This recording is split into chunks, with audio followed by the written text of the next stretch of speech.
Bakit nga ba tinawag na superfood ang spirulina?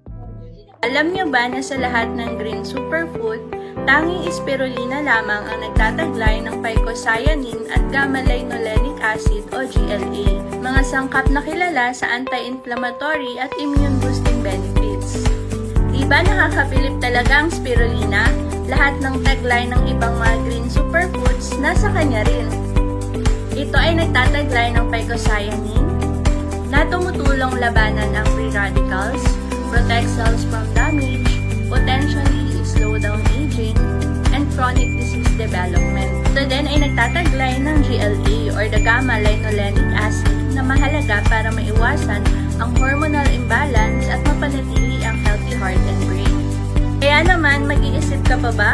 Subukan mo na para sa healthier version mo. Genesis Spirulina, trusted superfood for all ages.